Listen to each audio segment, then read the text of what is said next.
नमस्कार, आप देख रहे हैं इंडिया स्टार न्यूज़ टीवी। ज्ञान सिंह के साथ खबर अयोध्या से, जहां गुप्तार घाट पर पार्षद से मारपीट, सिपाही पर अभद्रता और हमले का आरोप।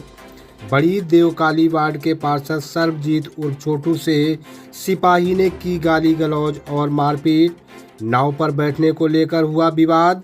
मारपीट में पार्षद की आंख पर गंभीर चोट। दोपहर में नगर निगम के अन्य पार्षदों ने मीरन घाट चौकी पर इकट्ठा होकर जताया विरोध। पार्षद का आरोप, परिचय पूछने पर सिपाही ने कर दी मारपीट। दर्जनों पार्षदों ने जिला अस्पताल पहुंचकर कराया मेडिकल। सीओ सिटी को तहरीर देकर की कार्रवाई की मांग। चेतावनी न हुई कार्रवाई तो होगा बड़ा आंदोलन। कोतवाली कैंट क्षेत्र के गुप्तार घाट का मामला। अयोध्या से अनूप कुमार की ब्यूरो रिपोर्ट। मैं गया था दाह संस्कार में पूर्व प्रधान जी के गद्दोपुर पे, और जिसमें से गए वहाँ पे हम लोग नहाने, और फिर वहाँ पे एक बोट थी जिस पे मैं बैठ गया था, और वहाँ से एक व्यक्ति आए जो गाली देने लगे। अब मैंने उनसे 4 बार पूछा, आप कौन है कौन है कौन है, तो फिर उन्होंने कहा उतरो तो अभी बताता हूँ। और जैसे मैं उतरा तुरंत मारे एक घंटा खटा से। मैंने कहा मैं काउंसलर हूँ। फिर उसके बाद उन्होंने 7-8 घंटा मारा। फिर उसके बाद लातों घूंसे से मारना स्टार्ट कर दिया। क्या नाम था उनका? वो हमें चौकी वहाँ गुप्तार घाट चौकी द्वारा पता लगा कि वो एक सिपाही हैं जिनका नाम विवेक तिवारी है। आप कहाँ से पार्षद हैं? मैं बड़ी देवकाली से पार्षद हूँ। क्या नाम है आपका? सर्वजीत। तो कहाँ का सिपाही है वो, कुछ तो पता चला? वो जल पुलिस में है। अच्छा, आपको मारा पीटा भी? हाँ, उन्होंने आए पहले गाली देना स्टार्ट कर दिया। जैसे मैं उस बोट से उतरा तुरंत मारना स्टार्ट कर दिया मुझे। तो आपने इसकी शिकायत किस कहीं करी? मैंने इसकी शिकायत सीओ साहब को की है। क्या क्या कहा? उन्होंने आश्वासन अभी दिया है। क्या आश्वासन दिया? आश्वासन दिया कि उचित कार्रवाई होगी। फिर उसके बाद हम आए मेडिकल करवाने, तो यहाँ पे मेरा मेडिकल नहीं हुआ। कहा आज सख्त आदेश आया है कि जिससे मेडिकल नहीं होगा जब तक वहाँ से कोई फ़ोन नहीं आएगा। महापौर जी ने 3 बार फ़ोन किया, हमारे पार्षदों ने 3 बार 4 बार फ़ोन किया कि सर ऐसे कोई आम जनता के साथ हो जाएगा क्या, उस पर मेडिकल नहीं होगा।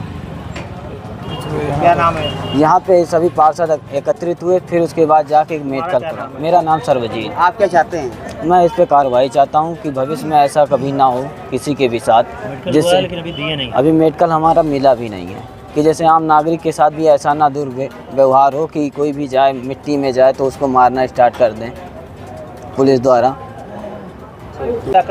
मामला कुछ नहीं था। हम लोगों के जैसे ही संज्ञान में आया, हमारे पार्षद ये छोटे भाई सर्वजीत यादव छोटू, ये एक अंत्येष्टि के कार्यक्रम में गए थे। जैसे हिंदू रीति रिवाज में होता है कि अंत्येष्टि दाह संस्कार करने के बाद लोग नहाते धोते हैं, उसी तरह उस परिवार के लोग नहा रहे थे और ये भी नहा रहे थे। ये भी नहा धोने के बाद उस वहाँ पे खड़ी एक बोट पे बैठ गए। उस बोट पे बैठने के बाद पीछे से ही किसी की विसिल की आवाज़ आई, सीटी की आवाज़ आई। इनको ये नहीं मालूम ये बोट किसकी है क्या है। अब कोई एक आम आदमी अगर उस बोट पे बैठ गया है, दाह संस्कार में शामिल हुआ, तो उसका कौन सा ऐसा अपराध है कि वो बोट पे बैठ गया और कोई बताए कि हाँ ये बोट मेरी है, और आके मारने पीटने लगे। बाद में मालूम पड़ा कि वो सिविल ड्रेस में थे, कोई सिपाही थे जल पुलिस में। लेकिन इनके साथ जैसा भी दुर्व्यवहार हुआ है, हम लोग बहुत पीड़ा में हैं। हम जनप्रतिनिधि होके इस तरह का जिला प्रशासन से लेकर कहीं भी एडमिनिस्ट्रेशन में हम लोगों का जो सहयोग रहता है और जो सहयोगपूर्ण रवैया रहता है, हमें लगता है कि हम लोग भी सहयोग करना ही छोड़ देंगे अगर इनके साथ न्याय नहीं होगा और उचित कार्रवाई नहीं होगी उस सिपाही के खिलाफ।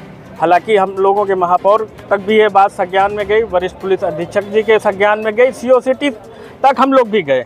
सीओ साहब ने हम लोगों को विभागीय कार्रवाई करने का आश्वासन दिया। लेकिन दुर्भाग्यपूर्ण एक और है, जहाँ मेडिकल की बात आई, आज वो घटना 2 बजे से लेके आज 10 बजने को हो रहा है, अभी तक एक जनप्रतिनिधि का मेडिकल होने में इतना समय लग गया। आप सोच लीजिए अगर ये घटना किसी एक आम जनमानस के किसी नागरिक के साथ घटी होती तो क्या हाल होता। हमें लगता है ना उसका मेडिकल होता, ना कोई बात होती, ना कोई चीज़ होती। तो रक्षक लोग अगर इस तरह का रवैया अपनाएंगे, जो भक्षक के रूप में आ जाएंगे, तो कैसे चलेगा। कार्रवाई नहीं? ये अयोध्या धाम है। अयोध्या धाम में इस तरह के पुलिस प्रशासन के लोग, मैं चाहता हूँ बिल्कुल कि मैंने सीओ सिटी साहब को कहा और लिखित में दिया है, हम लोगों ने लिखित में दिया है, बाकायदे पूरी अपनी इन्होंने व्यथा बताई है, उनकी रिकॉर्डिंग भी है और सीओ साहब ने उस सिपाही से भी वार्ता की है। तो क्या आश्वासन कुछ मिला? आश्वासन हमको विभागीय कार्रवाई का मिला है। ये हुआ है कि कल तक आप लोगों को कुछ ना कुछ रिजल्ट देंगे और उसके ऊपर सख्त कार्रवाई करेंगे। लेकिन हमें भी तो इस एविडेंस के रूप में मेडिकल चाहिए है। अगर हमारा मेडिकल नहीं होगा और मान लीजिए विभागीय जांच होती भी है, तो अगर हमारा मेडिकल नहीं होगा तो हमारे पास कौन सा प्रूफ बचा? अब किन्हीं कारणों से यहाँ मेडिकल नहीं हो रहा था। आप समझदार हैं। डॉक्टर ने क्या बोला मेडिकल के लिए? नहीं, मेडिकल हुआ लेकिन हम लोगों को पेपर नहीं मिला। लेकिन हम लोगों की ये मांग है, हम लोग जनसेवक के रूप में है, जनप्रतिनिधि के रूप में है, हम लोग क्योंकि ये मांग है, अगर हम लोगों के साथ न्याय मान सम्मान के साथ हम लोगों की सुरक्षा नहीं देखी गई तो ये ठीक नहीं है। क्या नाम है? मैं विशाल पाल।